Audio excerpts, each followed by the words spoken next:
Welcome to the Cursed Kingdom.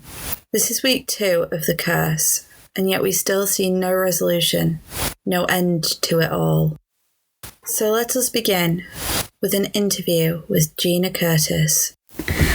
Hello, Gina. It's a pleasure to have you in this Forsaken Kingdom. How are you, adapting to this cursed land? Oh, I'm settling very well.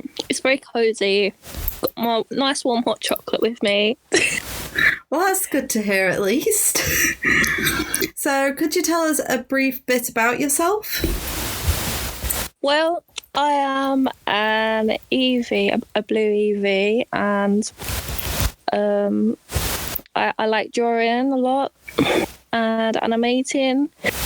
I've just recently got back into animating, so that's really good. Yeah, I like drawing and cosplaying. My character Lily Blue. So yeah, she's the Eevee, so I'm the Eevee, and I'm just making friends and getting out and about. And yeah, I also make YouTube videos, Nightcore music, and I make vlogs as well. I do different types of challenges and meeting up with friends and do all sorts, really. Very cool. So what is a blue Eevee? Oh, well, blue Eevee, I created Lily Blue from an app called Flipnote Hatano.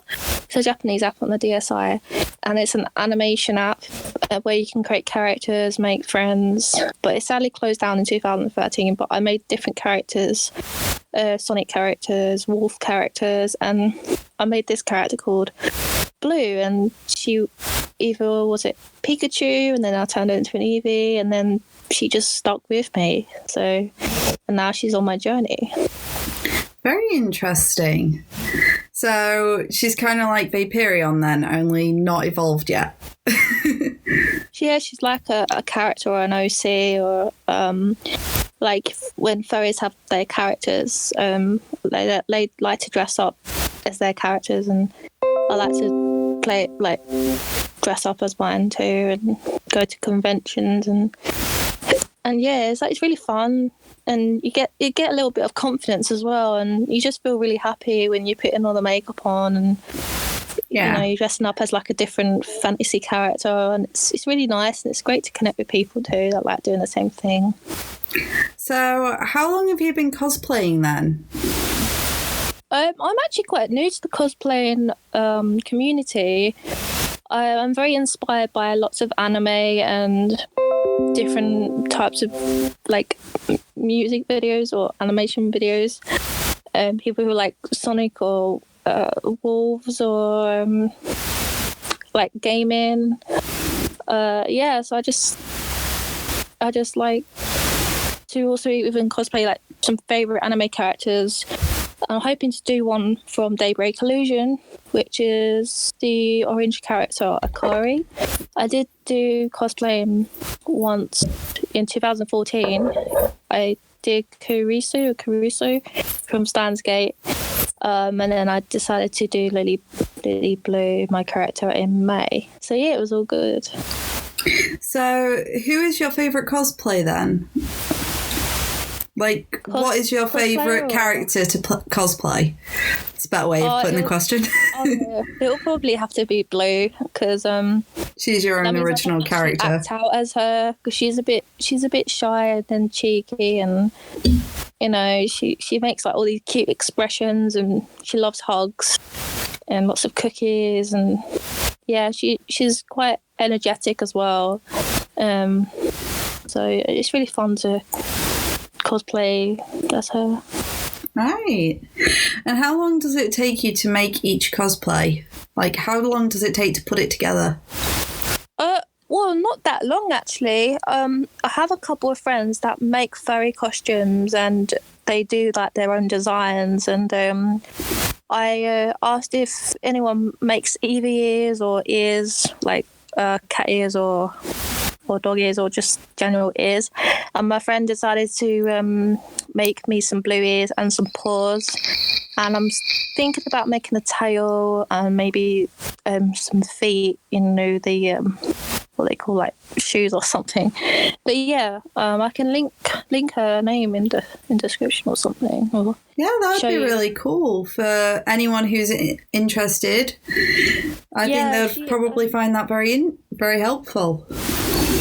Yeah, if anyone's looking for some costume designs or someone you want to create a character, just ask these guys. They're really cool. And her name's Candy Floss. She's a fairy as well, and good friends with my friend Azzy. So they go to like LFM, London Fairs Meet, and Confuzzled. I haven't been there before Confuzzled, but I've been to LFM, so you might catch the EV around if you go there.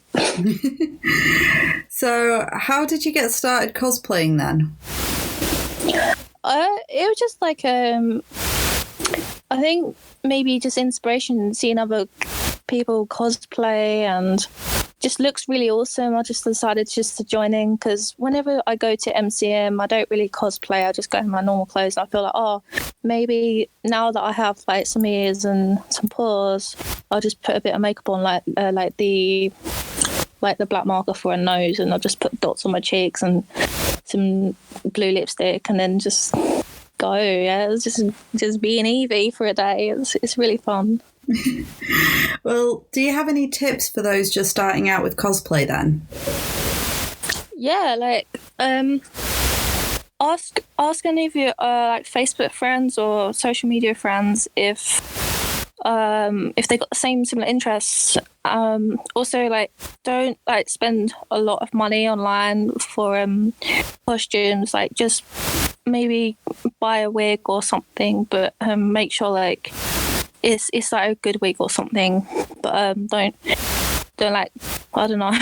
Like, well, I did actually manage to get a really good quality wig for, I think it was 10 quid on Amazon, so...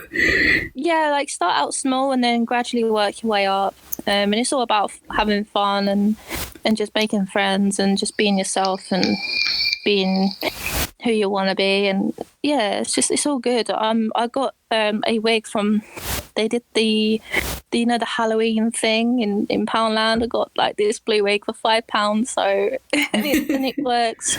But lots of like, you get bits everywhere, but I learned from someone that you have to keep brushing it, but I kind of put it in the back of the cupboard bit anyway. So, yeah, it's all good. That is pretty amazing though. I'm sure our listeners will find it very handy. Thank you so much for that. So will you please tell us a bit more about your art? Well, yeah, I have an Instagram and a Facebook page. So my Instagram name goes by Lily Blue Artist. So it's BLUEARTIST, and I just make like chibi art. I think some people call it fairy art, or just like sort of a cute sort of Pokemon-y style art. I don't know what it's called. I call it like my own, I guess, style. It's... Well, the link will be available in the description, so... Yeah, of course. Like, I draw like cute characters and whatever, really, and I do like commissions, but I haven't been commissioned for ages. So I mean, I'm really like, I do like a small price, but I'm not like professional yet. But you get there. Oh yeah, it just takes a bit of time, but I'm sure you'll get there. Yeah, I do like some digital and some traditional. But yeah, it's good. I don't know why I keep saying it's good, but... It's just your thing. Yeah. So, Gina, when did you start drawing then? Wow, that is a really good question. I think I probably started drawing when I was born. Like, probably when I was like a little baby. You were just born with a pen in your hand. You were just born with a pencil in your hand. You came out the womb with that pencil. Yeah, definitely. I was quite a naughty baby. I used to just draw on the couch and pillows and on my face. I don't know, anywhere that would look like a canvas in my eyes, you know. And I would just literally just wreck the house, but not really. Anything that like colouring books or things. And I used to pretend, there's like a little secret, I used to pretend like I was like Supergirl. And I used to just draw myself as a Supergirl character. I used to love superheroes. I love Spider-Man, and like superhero characters were a really good inspiration when I was younger. Always creating stories about flying in the air and meeting Spider-Man or something. But yeah, I've been drawing quite a young age, and then started practicing quite a bit in 2009 when everyone started getting into anime, and anime came out. It was quite big back then, and it is now. Oh yeah, I remember. Yeah, and then YouTube, and then people like putting their animation stuff or their art stuff online, and it was just like, oh, this massive community. And then when I found out Flipnote on the DS, it was just like a whole new world. And I just tried to connect with as many people as possible, and also like add my creations on DeviantArt. And it's quite cringy, those old drawings, but you always improve. Gotta start somewhere. Right, I'm sorry about that. So you were saying about you found everything to be a canvas, and it's quite interesting to hear, really. Oh, I was literally a massive fan of stickers as well. I still have like a drawer full of stickers, and I think it's been passed on to my brother's children. Like they just love stickers. And one time my brother showed me a picture of my niece covered in stickers. I was like, oh my god, you're gonna go out in that? Yeah, man. I'm also collect like some pins and pin badges and things. I would love to sell some too, make some or something. Yeah, and as I was saying, you got to start somewhere. So I think my first pieces of art 2 years ago were very cringy. Now that I look back at them, I still have some drawings on the cupboard down in the kitchen. Like put up some artwork. There's one I did a drawing of a girl from a book cover. It was from an author, L.J. Smith, and that's on the wall still. I drew that in 2010, and it's still there, still on the wall. Wow. So, do you have any tips for any budding out there? Do you have any tips for any budding artists out there? Oh, you know what? Be a forever. But, just draw and never say like you can't do something, because we can always draw, and just draw whatever comes to your mind. Just get a bit of paper, or if you're in the car, just get your notebook from the car and just get your pen and just start doodling, and who knows what you might create. It might be the next Picasso, you never know. So just and also get some inspiration from other artists online, or go to some museums. And if you're really passionate, just maybe go to like Poundland, pick up a pack of pens, and just be creative, and never doubt yourself, because we're all creative in our own way, and we all started somewhere. Always, just inspire each other, and if you feel like that, or you can't draw like a certain thing, like you can't draw an eye, just keep practicing, and you'll get there. I'm also trying to practice on life drawing, like portraits and things. That's what I've got to do for my course, so just keep practicing. So what got you into animation then? Oh, I love animation. Just everything about it. It is just so fascinating. It's just, that's how it was like Disney and DreamWorks, and how that just moving images that's coming to life, and if you have your characters and create make them come to life. I mean, I would love to have like my own little movie, my characters just going, hey, but I think I'm going off topic. Well, so yeah, it was just like from the DSI on Atana Flipnote.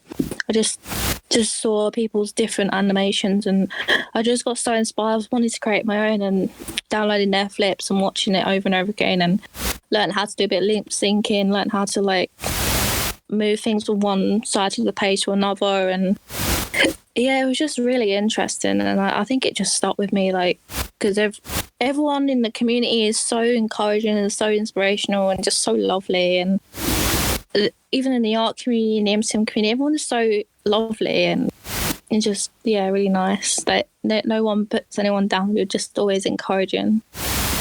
I think that's what it's all about, you know, encouraging each other. So what sort of animation do you do then? 2D, 3D, stop motion? So I do 2D animations at the moment. It'll be just like black and white, like sketches or something, like little movements. At the moment I'm doing it at the moment it's 5 seconds, but I'm doing some lip syncing over a music thing. Like I think it's Akon right now, and I'm just putting the lips moving to right. I need you right now. And it's taking me like 2 hours just to do like 5 seconds of it, but it's what you really like to do, and if you're passionate for it, and also I do struggle with a lot of my with motivation, procrastination, and I do, but yeah, just like talk to your friends and get some inspiration and stuff. But yeah. So do we have a question?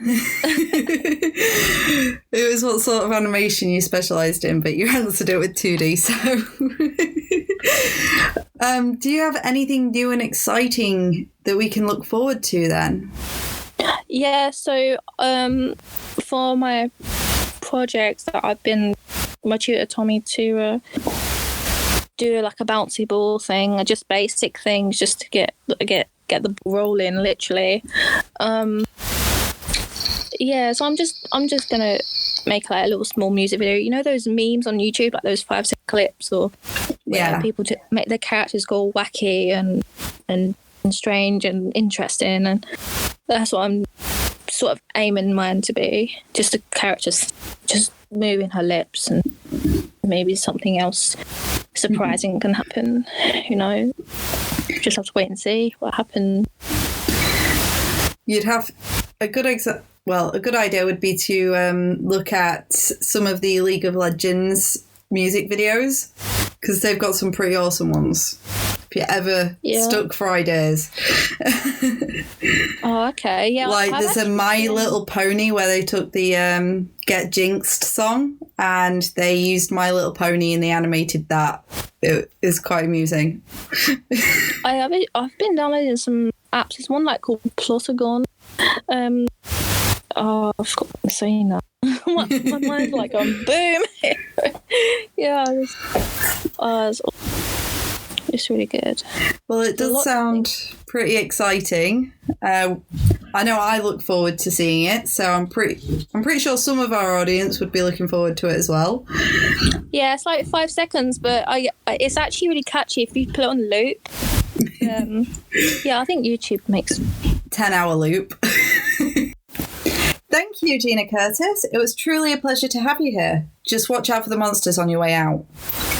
I will do. I'll try not to tread on their toes on the way out. Yeah, they look before I leap. Yeah, they seem to have strengthened their patrol on the Cursed Kingdom since the last episode. All right. I hear Carmen had a bit of trouble trying to get out. Did he? She. Oh, she. Yeah, that was the author from the last episode. I think she did say that she had a few issues trying to get out of here, so. But it was a pleasure having you.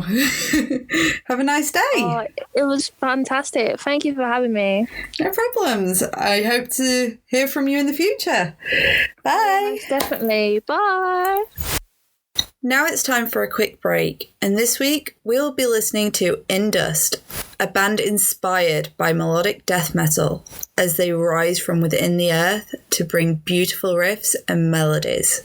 I hope you enjoy.